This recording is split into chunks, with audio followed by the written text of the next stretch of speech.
자, 오늘은 11장과 12장을 같이 하기 때문에 11장 제목과 12장 제목입니다. 따라서 보실까요? 야훼를 경외함으로 즐거움을 삼을 것이라. 이것이 11장 제목이고요. 12장은 구원의 우물들에서 물을 기르리로다. 두 개를 연결해서 해봅시다. 야훼를 경외함으로 즐거움을 삼을 것이라. 구원의 우물들에서 물을 기르리로다. 이런 제목으로 말씀 나눌 때에 은혜가 되고 복이 되시기를 주님의 이름으로 축원합니다. 이사야서는 내용이 길기 때문에 어렵게 느껴질 수 있지만 잘 분석을 하면 또 더 쉽게 우리가 접근할 수가 있습니다. 그래서 1장부터 39장까지는 1권부터 39권까지의 구약 성경을 표현한 것이고 40장부터 66장까지는 신약 성경 27권을 표현한 것이다. 크게 두 개로 나누죠. 그 다음에 이걸 또 이제 주제별로 나누면 구약 성경은 5가지 주제, 육, 온세, 도세, 포. 온세와 도세는 11과 12 스페인어 단어를 썼고 우리가 이해하기 좋게.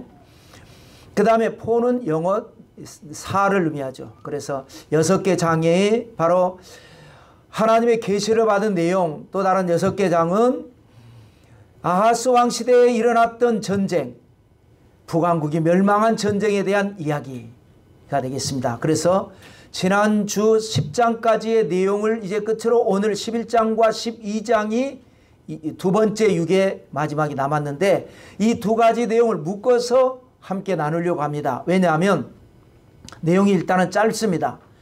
이사야서는요, 장마다 거의 30절 넘는 장이 많습니다. 그런데 11장은 12개 절밖에 되지 않고 12장은 그보다도 더 짧은 절반밖에 되지 않는 6절입니다. 그러니까 두 장을 합쳐도 22개 절밖에 되지 않아요. 30절이 되지 않습니다. 그래서 짧기도 하거니와 내용이 물론 다 연결되어 있지만 1장부터 다 연결되어 있지만 특히 11장과 12장은 더 아주 오늘 11장하고 다음 주에 12장 하기보다 12장 이제 찬양 내용인데 11장 때문에 12장에 가서 노래하자. 구원의 우물에서 물을 기르라고 하는 노래를 부르자라고 하는 것이기 때문에 연결도 되고 내용도 짧고 그래서 오늘 11장, 12장을 같이 나누도록 하겠습니다. 자, 그래서 11장에서 2가지, 12장에서 1가지 이렇게 해서 3가지로 나누겠습니다. 첫째는 메시아에 대한 계시입니다. 10절까지의 말씀인데요. 이 메시아에 대한 계시도 3가지로 또 이제 분석을 해볼 수가 있습니다. 출현, 메시아가 오신다. 메시아가 등장하신다. 그래서 사역, 메시아가 이런 사역을 하실 것이다. 또 시대, 메시아가 이런 사역을 함으로 말미암아 이제 세상은 이렇게 변하게 되게 될 것이다. 출현, 사역, 시대 이렇게 나누려고 합니다. 출현을 볼까요? 1절과 10절 뚝 띄어서 10절 2절을 읽겠습니다. 이새 줄기에서 한 싹이 나며 그 뿌리에서 한 가지가 나서 결실할 것이요 그날에 이새의 뿌리에서 한 싹이 나서 만민의 기치로 설 것이요 열방이 그에게로 돌아버리니 그가 거한 것이 영화로우리라. 1절에서는 이새의 줄기에서 싹이 나온다 그랬고 10절에서는 이새의 줄기가 아니라 뿌리에서 싹이 나온다. 여러분 줄기와 뿌리는 엄연히 다릅니다. 일단 나무라고 하면 보이지 않는 뿌리가 있고 보이는 이제 밑둥이 있고 그 위에 줄기가 있고 가지가 있지 않습니까? 그건 이제 나무인데 나무에서 줄기가 나오는 거죠. 나무에서. 근데 뿌리는 뭐냐? 반대죠. 나무에서 뿌리가 나온 게 아니라 뿌리가 근본이 되는 겁니다. 그러니까 이새의 줄기에서 이새의 자손에게서 메시아가 나온다. 1절은 그런 내용이고 10절에서는 이새의 뿌리라고 하는 건 근본 이새의 조상에게서 메시아가 나온다 이런 말입니다. 왜냐하면 예수 그리스도는 이새 혈통에서 나온 자손이기도 하지만 인성을 강조한 거죠. 이새를 창조하신 하나님이니까 근본이시다. 그래서 신성을 동시에 인성과 신성을 동시에 강조하는 내용이 되고 그래서 여기 보면은 10절에 보면 만민의 기치로 설 것이다. 기치는 깃발입니다. 여러분, 사람은 군대를 가든지 뭐를 하든지 운동회를 하든지 깃발 아래에 사람이 모이게 되어 있습니다. 그리고 깃발을 흔드는 것에 따라서 사람은 앞으로 나가기도 하고 멈추기도 하고 뒤로 물러서기도 합니다. 그러니까 예수 그리스도를 중심으로 모든 만민이 모이고 모든 만민이 예수님으로 말미암아 삶을 살게 되는 이런 말씀을 하고, 자, 그 다음에 2절에 보실까요? 2절을 읽어보겠습니다.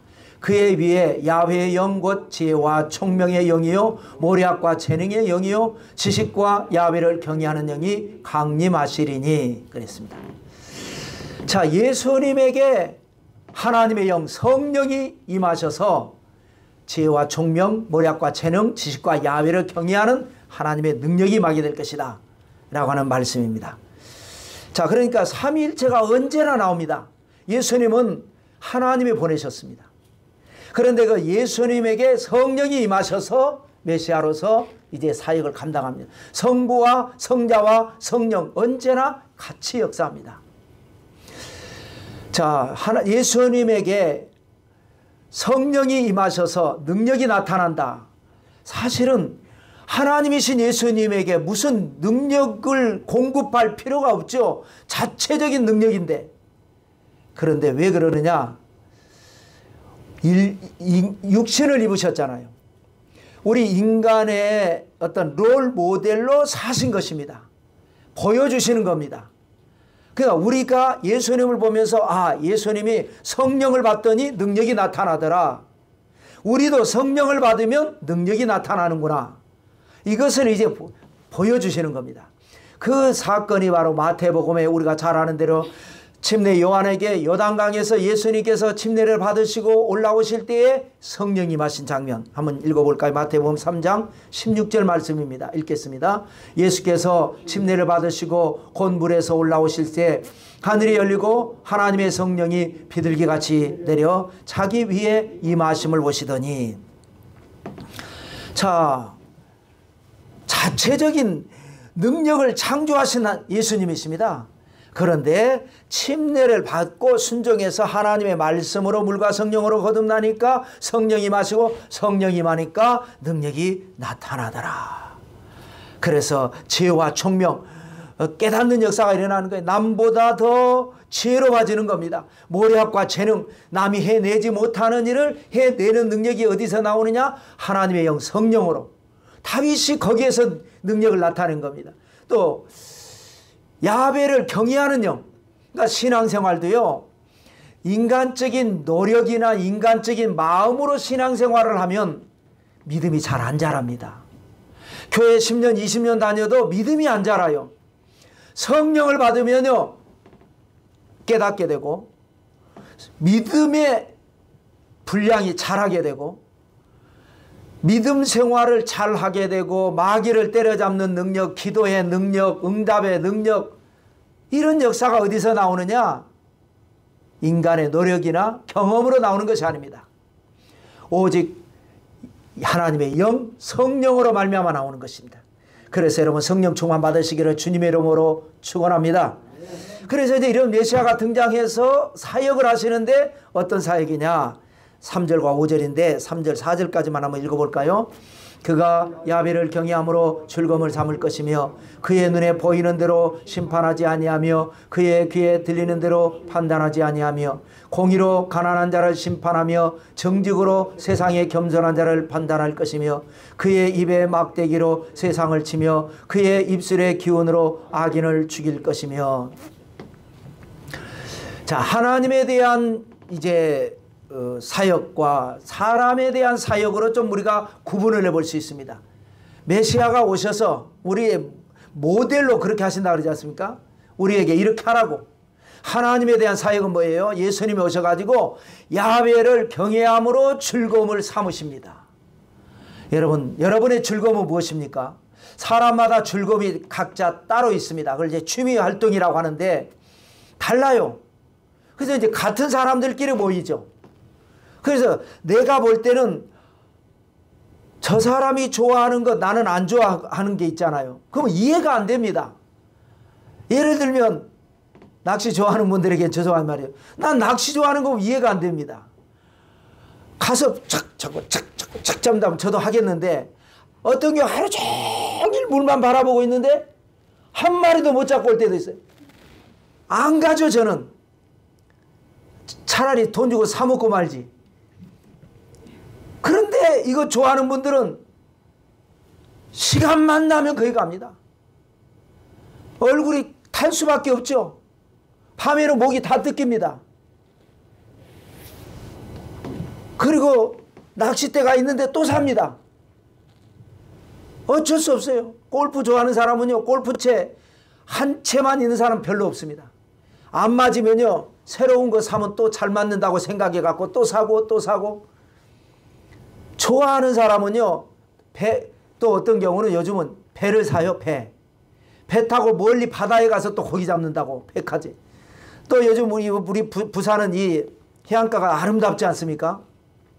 산책하고 운동한다고 다녀보면 아이고 파도가 치고 바람이 부는데 그 바다에 굳이 저 밑에 내려가서 바위 위에 그 위에서 위험한 데서 낚시를 해요. 나는 돈 준다 해도 거기 가서 화낼 것 같아.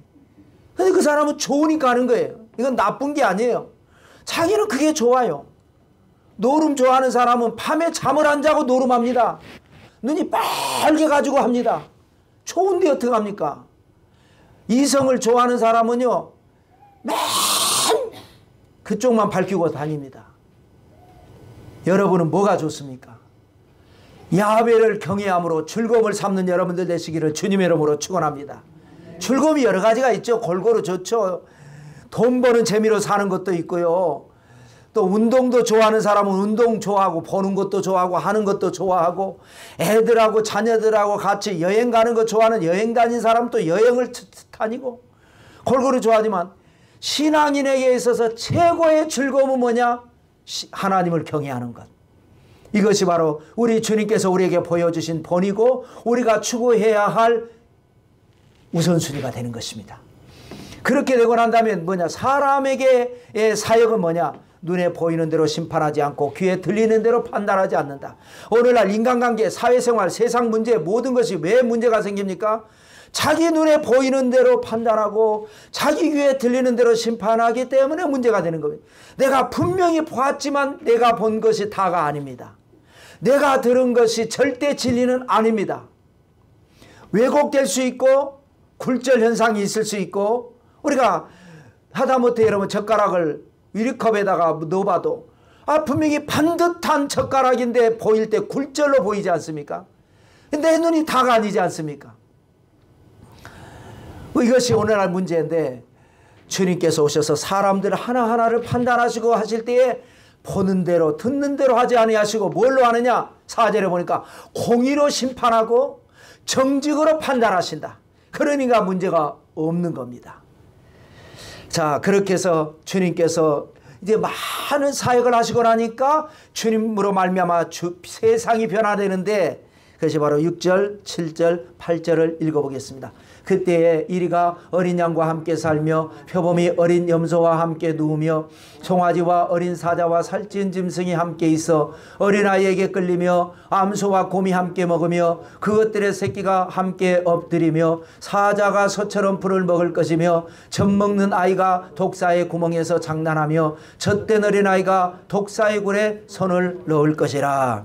계속 반복되는 거지만 내용은 같은 얘기입니다. 뭔 얘기입니까? 초식동물과 육식동물이 같이 산다라는 거예요. 이제 지금은 아니죠. 같이 살 수가 없죠. 이게 무슨 말입니까? 에덴 동산에서 이렇게 살았습니다. 그런데 죄로 말미암아 심판을 받고 노아 홍수 이후에 하나님께서 그때부터 육식을 허락하셨으니까 사람에게만 허락한 것이 아니라 짐승들도 허락하니까 힘센 짐승이 힘없는 짐승을 잡아먹기 시작을 한 겁니다. 위험이 시작됩니다. 긴장합니다. 살아남기 위해서는 도망가야 되고 살아남기 위해서는 잡아서 먹어야 됩니다. 얼마나 여러분 그거 보면은 심장 벌렁거리지 않습니까? 그래서 저는 동물의 왕국 좋아하는 분들도 많은데 저는 잘 못 보겠더라고. 그거 보면은 아유 약한 동물이 잡아먹히는데 그것이 여러분 우리의 삶도 마찬가지입니다. 힘 있는 사람이 힘 없는 사람, 힘 있는 나라가 힘 없는 나라, 갑질을 하고 지배를 하고 식민 지배를 합니다. 그러나 주님이 다스리시면 그때부터 힘이 있는 자나 힘이 없는 자나 평화롭게 지내고 어린아이가 독사굴에 손을 넣습니다. 그래도 아무런 해가 없습니다. 이게 무슨 말입니까? 완벽한 안전이 보장된 세상이 된다는 것입니다. 하나님이 다스리시면. 그래서 우리가 복음성가가 나오죠. 주님이 다스리는 그 나라가 되면은 사막이 낙원되리라. 그런데 우리 시대는 그렇지 않습니다. 우리가 좋아하는 어떤 대통령이 대통령으로 당선돼도 일부의 사람은 좋아하지만 누군가는 또 불안하게 느껴요. 왜 저렇게 하나? 누군가는 불안해요. 누군가는 좋아하고 또 반대가 또 대통령이 되면 반대의 사람은 좋아하고 또 그 반대의 사람은 또 불안감을 느낍니다. 이 세상이 잘못되는 것 아닌가? 이거는 인간은 완벽하지 않기 때문에 그렇습니다. 그러나 주님이 다스리시면 모든 사람이 완벽하게 안전을 느끼고 평안을 느끼고 그런 좋은 세상이 된다는 것입니다. 그래서 여기에서 복음성가 2개 나오죠. 또 하나는 물이 바다 덮음같이 이제 좀 이따 나오는데 그런 다시 하고. 자, 9절 말씀입니다. 5절 말씀 읽어볼까요? 내 거룩한 산 모든 곳에서 해됨도 없고 상함도 없을 것이니 이런 물이 바다를 덮음같이 야훼를 아는 지식이 세상에 충만할 것임이라. 물이 바다 덮음같이, 이 노래 여기서 또 나온 겁니다. 자, 그런데 여기서요 전 한 가지 시비를 걸고 싶어요. 2단 중에 하나. 이게 여러분 기억하십니까? 제가 분명히 말씀드렸죠. 이사야서 2장 말씀을 할 때에 2장 4절에 이런 말씀이 있었어요. 주님이 다스리시면 어떤 은혜가 임하느냐? 칼을 쳐서 보습을 만들고 창을 쳐서 낫을 만들 것이다 라고 하는 말씀이 있습니다. 그게 뭐냐? 공격 무기가 주님이 이제 다스리시니까 싸울 일이 없어지니까 농기구로 바뀌게 될 것이다, 이 말씀이에요. 딱 성경 66권 중에 전체에서도 딱 한 절, 요 한 절입니다. 이 한 절 가지고 여호와의 증인이라고 하는 이단은 예수님이 오셨으니까 이제 우리는 싸우면 안 된다 이거예요. 그래서 집총 거부, 총 잡는 걸 거부하고 그리고 병역 거부. 그래서 요즘은 이제 징역살이나 하지 않고 다른 대처하는 방법을 하게 되는데, 그 말씀의 은혜를 받아서 그런 그 사회적인 문제를 일으키는 사람들이라면 여기는 3절이나 있습니다. 아까 여러분이 읽은 것. 어린아이가 독사굴에 손 놓고 초식동물과 육식동물이 사이좋게 지내는, 여기에 이 말씀이 있잖아요. 이리가 어린 양과 함께 살고 표범이 어린 염소와 함께 있고 송아지가 어린 사자와 같이 있고. 그렇다고 한다면 이 말씀대로 이제 살아야 되잖아요. 여호와 증인들은 구역예배 어디 가서 드려야 하느냐? 동물원에 사자 굴 속에 들어가 드려야죠. 이 말씀대로 살아야 될 거 아닙니까? 한 절 말씀 때문에 병역의 의무를 위반하고 징역까지 가고, 그래서 그것이 나중에 이제 문제가 된다 해서 저렇게까지 계속 젊은 사람들이 전과자가 되니 우리가 저 사람들의 종교적 신념을 인정해 주자, 법을 바꾸고 이렇게 될 정도라면 이 3절 말씀 가지고 소풍을 어디로 가야 되느냐? 여호와 증인들은 동물원에 가야 된다니까요. 나는 흥분하는데 왜 여러분 흥분 안 하십니까? 난 아주 흥분이 돼요. 이 말씀대로 살아야죠. 이 말씀대로. 그러면 아프리카 초원에 가서 사자들 가서 만나서 할렐루야 해야죠. 안전장치 하지 말고 들어가야죠. 독사 만져야죠. 사자들 수염 만져야죠. 그거는 안 하면서 군대는 안 간다? 군대도 가든지, 군대를 안 갈 것 같으면 동물원에 신방을 가든지.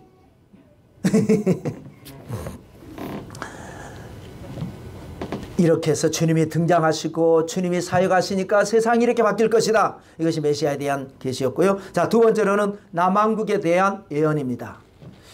자, 이게요, 지금 이게 11장 내용이죠. 10장 건너뛰고 9장을 기억하십니까?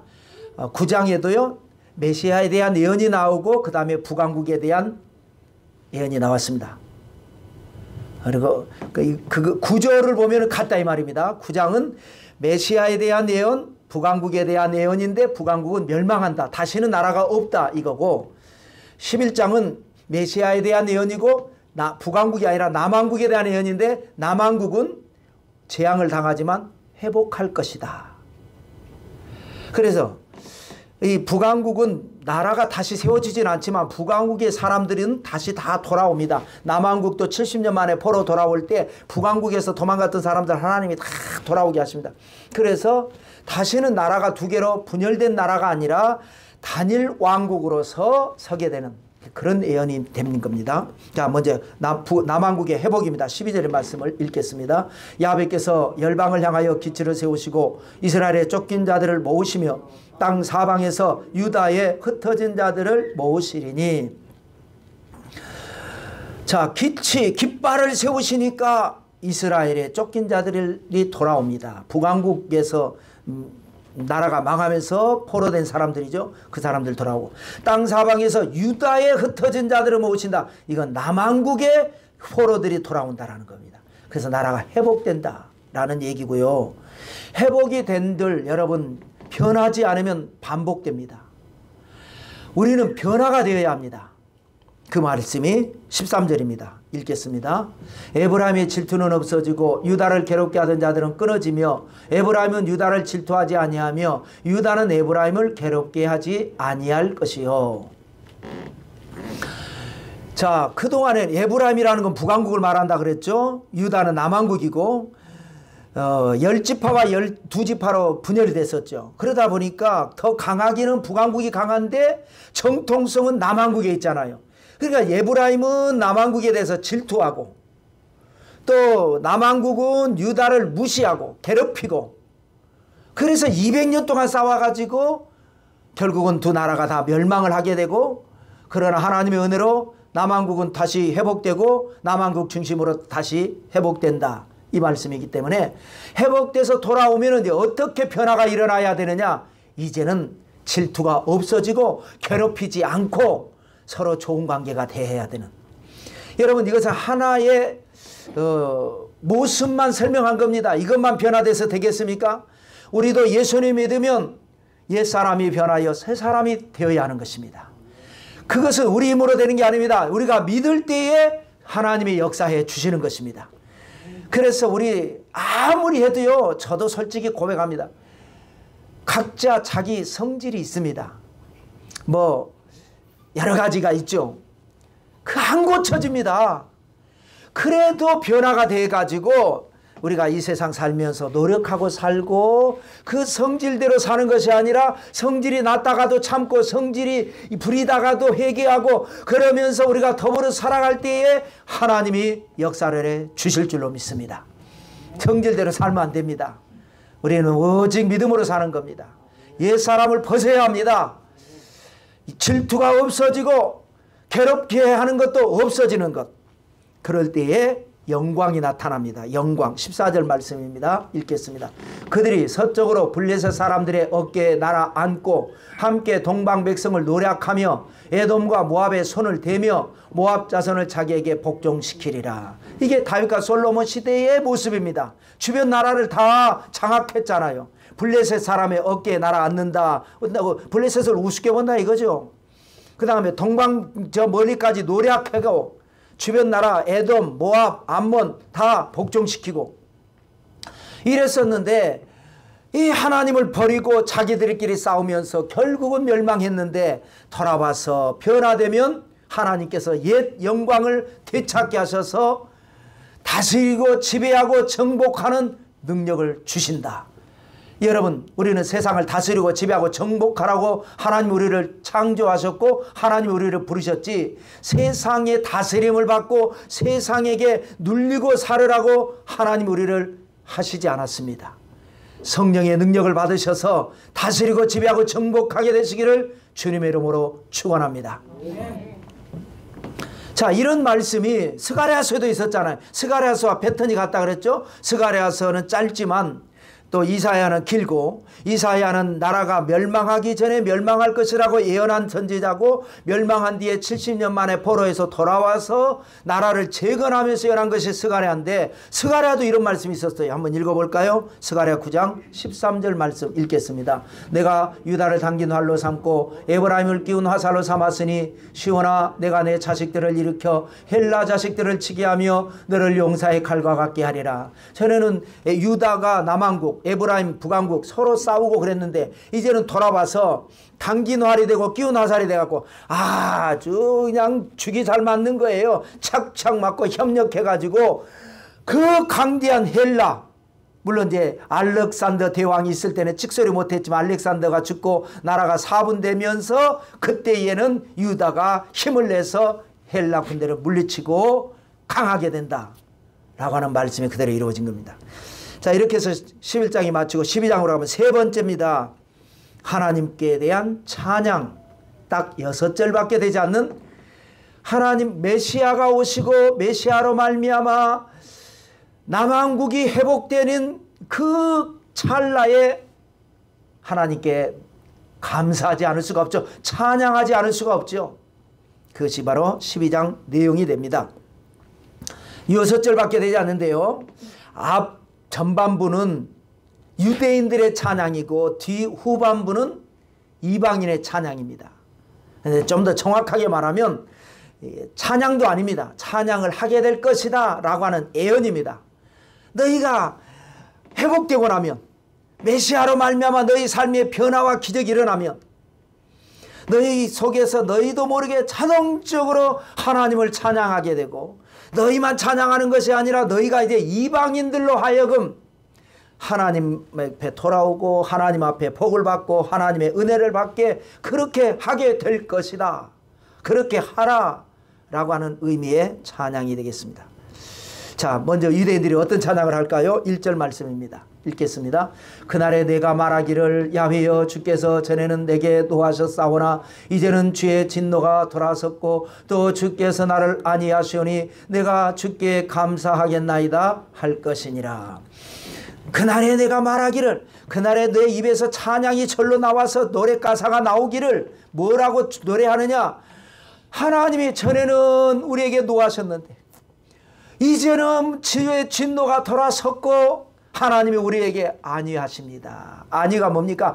편안하게 해주시고, 지금은 이제 편안하게 해주시고, 과거에 받았던 상처는 위로해 주신다. 이게 아닙니다. 지난날의 모든 것을 다 위로해 주십니다. 억울했던 것, 속상했던 것, 괴로웠던 것 하나님께서 위로해 주시고, 지금 상황에서는 이제 아무것도 염려하지 말고 오직 모든 일에 기도와 간구만 하라. 내가 내 마음을 지켜줄 것이다. 두려워하지 마라. 내가 너와 함께함이니라. 놀라지 말라. 나는 내 하나님의 됨이니라. 천인이 내 곁에서 엎드러지고 만인이 내 우편에서 엎드러질지라도 너에게는 이런 재앙이 가까이 하지 않게 될 것이다. 여러분, 주님의 안위를 받으면요, 사람이요 강해집니다. 세상 어떤 것도 두렵지가 않아요. 두려운데 두렵지 않은 거예요.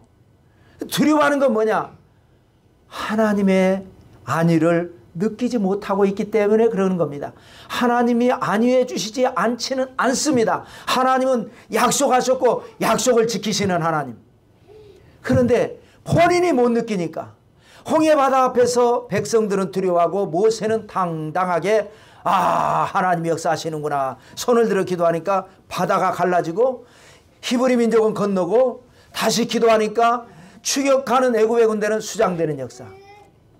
하나님은 역사하시는데 깨달으면 감사가 나오고 깨닫지 못하면 불평이 나오는 겁니다. 그래서 사람은 존귀하나 깨닫지 못하면 멸망하는 짐승 같다라고 했습니다. 여러분, 여러분에게 영안이 활짝 열리게 되시기를 주님의 이름으로 축원합니다. 이런 노래가 나올 수밖에 없죠. 그 다음에 두려움이 없음을 또 고백하는 찬양이 2절 말씀 읽겠습니다. 보라, 하나님은 나의 구원이시라. 내가 신뢰하고 두려움이 없으리니 주의 앞에는 나의 힘이시며 나의 노래시며 나의 구원이심이라. 이런 노래 부르게 될 거라는 거예요. 하나님이 구원이시니까 두려움 없다라는 거예요. 앞으로 두려울 요소 많습니다. 아직도 마귀는 있고요. 무저갱에 집어넣으면은 그때가 언제가 될지 모르지만 1000년 동안 가둬져 있는 동안에 우리는 천년왕국 시대가 됩니다. 그때는 또 아무 문제가 없습니다. 그런데 1000년이 맞추고 나면 무저갱에서 사탄을 다시 한번 또 풀어준다는 거예요. 그러면 또 우리를 시험을 하는데 잠깐 시험 안 되는 거예요. 그러니 천년왕국 때에서 아무 문제 없어도 그 다음에 또 문제가 생깁니다. 그러나 그 잠깐 시험이 끝나고 나면 백보자 심판을 받는데 믿는 자들은 상급 심판 받고 그 다음 사람들은 이제 행위에 따라 심판을 받고 그리고 난 다음에 새하늘과 새 땅이 열리는데 거기에 이제 각자의 이제 상급에 따라서 가서 영원히 누리게 사는 겁니다. 그러니 지금부터 천년왕국 이후에 잠깐 시험할 때까지 곳곳에 위험 요소는 있습니다. 무슨 일을 만날는지 몰라요. 그러나 두려워할 것은 없어요. 왜? 하나님께서 우리의 구원이시기 때문에 나의 힘이시고 나의 노래시고 나의 구원이시라고 하는 노래를 부를 때에 내 믿음대로 될지어다. 여러분 노래를 부르시기 바랍니다. 사람이 무슨 노래 부르는지가 중요합니다. 맨 죽겠네 노래 부르는 사람 죽을 일 생기고요. 할렐루야 노래를 부르면서 나한테 좋은 일이 있을 거라고 좋은 일은 그냥 지금 코가 석자고 뭔 하는 일이 안 되는데도 불구하고 걱정 마라. 야 두고 봐. 나 무시하지 마. 나는 잘 될 거야. 하나님이 나와 함께 계셔. 내 인생 언젠가 꽃피는 날이 올 거고 내 앞길에 시온의 대로가 열릴 거야. 그렇게 좋은 노래 부른 사람에게는 반드시 좋은 팔자가 펴지게 돼 있습니다. 좋은 노래 부르시기를 바랍니다. 절대로 나쁜 노래 부르지 마세요. 그 다음에 자 그런데 이 말씀이 그대로 가까운 미래는 히스기야 시대에 이루어지고 먼 미래 예수님 시대에 이루어지고 더 먼 미래는 종말에 예수님 재림하실 때 이루어지는 겁니다. 이게 아주 뭐 늘 이런 성경 시편에도 이런 말씀이 많으니까 그냥 가볍게 생각하는데 히스기야 시대에 그 무서운 아수르 군대가 포위했잖아요. 그 예루살렘 성만 남은 거예요. 남한국 유다 다 무너져 버린 겁니다. 다 무너졌어요. 옛날에 우리 6.25 전쟁 때 서울부터 시작해서 다 무너지고 부산만 남은 것처럼 예루살렘 성만 남았지 남한국 유다도 다 무너져 버린 거예요. 그리고 겁을 주기 위해서 보란듯이 성 안에 있는 사람들 보란듯이 사람들 산처럼 막 껍질을 벗겨서 죽여버립니다. 흉악한 민족이라. 얼마나 두렵습니까? 야 차라리 말이야 항복하자. 항복해서 목숨이라도 구걸하자. 이럴 수 있는 시절에 히스기야가 두려워하지 말라고. 하나님 우리 지켜줄 거라고. 아니 하나님이 지켜줄 것 같으면 북한국도 지켜줬어야지. 북한국도 다 망했는데. 그러던 시절에 그럴 때 우리 왕들의 리더십 공부할 때 배웠죠. 한번 다시 읽어볼까요? 히스기야 시대에 히스기야가 밖에서 아수르 군대가 회유할 때 히스기야가 백성들을 위로한 말입니다. 32장 8절 역대야 읽겠습니다. 그와 함께하는 자는 육신의 팔이요 우리와 함께하시는 이는 우리의 하나님 야벳이라. 반드시 우리를 도우시고 우리를 대신하여 싸우시리라 하며 백성이 유다왕 히스기야의 말로 말미암아 안심하니라. 반드시 하나님 우리 도와주신다. 그런데 히스기야는 원래 개혁신앙 가진 사람 믿음 좋은 사람이니까 이런 말을 할 수 있지만 히스기야가 이런 말을 할 때 백성이 야야야야가 아니야. 아무리 생각해도 히스기야 믿음이 너무 이 현실을 생각해야지. 이게 아니야. 우리 이러다가 다 죽어 차라리 항복하면 목숨이라도 건지지. 이러면 안 되는 거예요. 그런데 히스기야의 말을 듣고 백성들이 안심을 해버렸어요. 이게 뭐냐? 그 전에 개혁을 했잖아요. 그동안에 우스야 왕이 죽으면서 요다 마하스 때 점점 약해지고 믿음이 약해지고 성전 문 걸어 잠그고 부패하고 타락했을 때 히스기야가 왕이 되자마자 성전 문 열어라. 열어봤더니 완전히 지저분하고 더럽고 타락고 퇴역하고 그거 다 수리하고 유월절을 2월달에 2번 지키고 그러고 나서 약속을 하나님 앞에 하고 야 우리 이제 맹세하자. 하나님 외에는 다른 신을 섬기지 않기로 맹세하고 그러지 않으면 우리가 죽여버리기로 우리 같이 약속을 하자. 맹세를 시키고 그랬더니 그때 은혜 받은 사람들이 이런 문제가 닥쳤을 때에 히스기야의 말, 히스기야를 통해서 주신 하나님의 말씀을 듣고 믿어버린 겁니다. 안심한 겁니다. 그러니까 성령이 역사하신 거예요. 그래가지고 하나님께서 미친 영을 아수르 진영에 부어버리니까 이것들이 미쳐가지고 반란이 일어나가지고 서로 치고받고 싸워서 18만 5천 명이 죽고 도망가 버리고 살아나는 역사가 일어났던 일을 우리는 공부했습니다. 지금도 마찬가지입니다. 하나님의 말씀에 여러분이 아멘하고 말씀으로 은혜 받으면 기적은 일어납니다. 근데 믿는다 하면서도 에이 그래도 현실적으로 맞춰서 살아야지. 그러면 그래도 너는 현실에 맞춰서 살아. 기적이 안 일어납니다. 그 다음에는 구원의 우물에 대한 찬양이 3절의 말씀입니다. 읽겠습니다. 그러므로 너희가 기쁨으로 구원의 우물들에서 물을 기르리로다. 여러분 지금 우리는 수도꼭지만 열면 물이 콸콸콸 나오고 또 전화 한 통화만 하면은 인터넷으로 신청만 하면은 생수가 배달이 되니까 이러지만 아프리카를 한번 상상해 보십시오. 이 사람들이 하는 일이 뭐냐? 가족 중에 누군가는 한 사람은 아예 다른 일 안 합니다. 저 먼 데까지 가서 하루 종일 가서 그것도 깨끗한 문도 아니고 더러운 데서 물을 길러서 돌아와야 가족들이 그날 하루를 사는 겁니다. 오늘날 마찬가지입니다. 여러분 앞으로 우리가 천국에 가면은 생수가 넘쳐나는 삶을 살겠지만 지금 이 말세 시대는 아프리카와 같이 물 없는 시대입니다. 물이 뭡니까? 은혜입니다. 하나님의 은혜가 없어요. 은혜는 어디에 있느냐? 오직 교회에만 있습니다. 교회가 바로 구원의 우물입니다. 여기에 와서 물을 길러서 은혜를 받고 받은 은혜로 또 한 주간을 우리가 살아가는 겁니다. 세상을 사는 힘이 어디서 나오느냐? 주님의 은혜에서 나오는 겁니다. 이 말세를 살면서 미혹되고 이 말세를 살면서 서로 미워하고 다투고 불필요한 문제가 있는 곳에 살면서 우리가 구원의 우물에서 물을 기르면 기른 사람들은 사는 거고 못 길러내면 못 사는 겁니다. 여러분 은혜를 길러내시기 바랍니다. 응답을 길러내시기 바랍니다. 없다고 하지 말고 찾아가서 길러내야죠. 왜 없습니까? 하나님의 은혜는 있습니다. 기도 응답도 있습니다. 병고침의 은사도 있습니다. 능력 해감의 은사도 있습니다. 안 되는 것을 되게 하고 없는 것을 있게 하고 기적을 만드는 능력이 구원의 우물에서 있어요. 있는데 못 길어내면 없는 거죠. 우리는 길어내는 사람이 될 줄로 믿습니다. 그 다음에는 이제 이방인들도 이렇게 되라고 하는 말씀인데 5절 읽어볼까요? 시작. 시작. 야훼를 찬송할 것은 극히 아름다운 일을 하셨음이니 이를 온 땅에 알게 할지어다. 시간이 좀 이제 내가 오늘 좀 길게 해서 줄였습니다. 그냥 건너갔습니다. 온 땅에 알게 하라. 이게 뭐예요? 이방인들에게도 이렇게 찬양하게 하게 하고 찬양하라고 하고 하라는 거예요. 무슨 찬양입니까? 하나님이 극히 아름다운 일을 하셨다라고 하라는 거예요. 아름다운 일이 뭡니까? 이제 물어볼 거 아니에요. 이방인들이. 하나님이 극히 아름다운 일을 행하셨어요. 그러게 하면은 아름다운 일이 뭡니까? 그럼 이제 그때 전도가 되는 거죠. 하나님이 만물을 창조하셨습니다. 그런데 인간이 죄를 지어서 형이 동생을 죽이고 네피림이라고 하는 이런 그 힘센 자가 나와갖고 힘없는 자를 억압하고 그러니까 하나님께서 말씀으로 만물을 붙들고 계셔서 그 와중에서 큰 사고가 나지 않고 큰 재앙이 당하지 않고 문제가 생기지 않게 하나님이 만물을 붙들고 계십니다. 지금도 붙들고 계십니다. 여러분 그러지 않습니까? 세상에는 위험한 일들이 많습니다. 끔찍한 일들이 일어나고 있습니다. 그런데 대부분의 사람들은 전혀 그런 끔찍한 일을 당하지 않고 그럭저럭 여기까지 살고 있습니다. 이게 뭡니까? 아까 우리 찬양가에 나온 것처럼 당연하다고 생각했지만 주님의 은혜인 것입니다.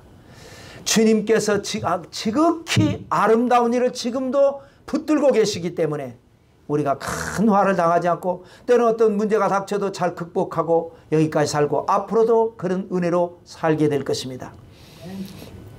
그러면서 마지막에 6절에 읽겠습니다. 시온의 주민아 소리 높여 부르라. 이스라엘의 거룩하신 이가 너희 중에 크심이니라 할 것이니라.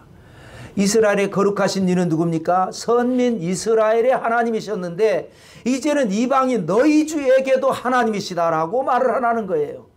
너희 중에서 크실 것이다. 하나님께서 큰 일을 이루실 것이다. 그럴 때에 구원의 역사가 일어나는 것입니다. 오늘날 교회가 점점 세상으로부터 인정을 받지 못하고 세상으로부터 손가락질 받고 그러다 보니까 교회들끼리 자기들끼리만 모여서 은혜 받고 자기들끼리만 예배드리고 자기들끼리만 활동하는 이렇게 됐으니까 문제가 됩니다. 여러분, 이게 왜 그렇습니까? 하나님을 알지 못하기 때문에 그렇습니다.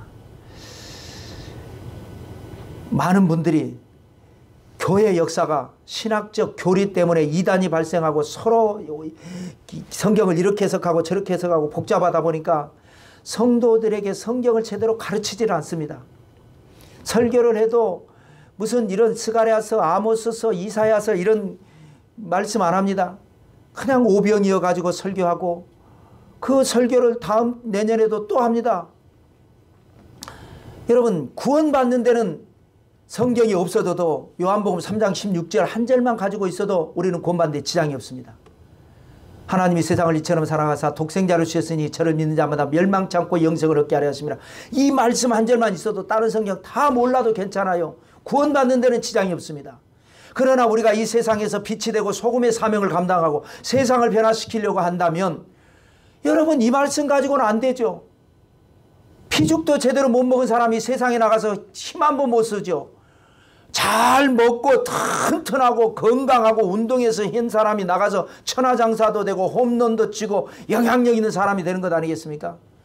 말씀을 우리가 알아야 되는데 우리가 말씀을 모릅니다. 아는 말씀만 가지고 합니다. 그러니까 우리가 세상에서 빛이 되지 못하고 세상이 교회를 비난하고 조롱해도 찍소리하지 못하고 우리는 그러다 보니까 이제 우리끼리만 교회 안에서 살게 되는 그런 연약한 교회가 되고 말았습니다. 그래서 제가 성경 백독에 도전하자고 하는 겁니다. 성경을 내 안에 들어가면 나도 모르게 힘있는 영향력 있는 사람이 돼서 세상을 변화시키고 세상에게 뒤지지 않고 세상을 끌려가는 것이 아니라 세상을 끌고 오는 그런 역사가 일어나는 겁니다. 여러분, 우리 교회가 이런 교회가 돼야 됩니다. 우리 교회가 그런 모범을 보여야 됩니다. 적당히 하니까 그것도 서로 해석하면서 반론이 되고 이단이 나오고 해석을 이렇게 하고 저렇게 하지, 진짜 제대로 하면 아하, 이론의 여지가 없죠. 진리인데. 그래서 여러분, 성경 백독에 도전해야 됩니다. 예수님 믿어서 나는 모태신앙이에요. 30년 믿었어요. 그런데 힘 있냔 말이에요. 영향력 있냔 말이에요. 늘 어린아이 신앙이 돼서 어린아이와 같이 힘이 없어요. 그러나 잘 먹은 성도, 말씀을 먹고 기도로 무장한 성도는 힘 있는 성도가 됩니다. 그 한 사람이 세상을 변화시킬 수가 있습니다. 우리 교회가 그런 교회가 되고 여러분이 그런 여러분이 되시기를 성부와 성자와 성령의 이름으로 축원합니다.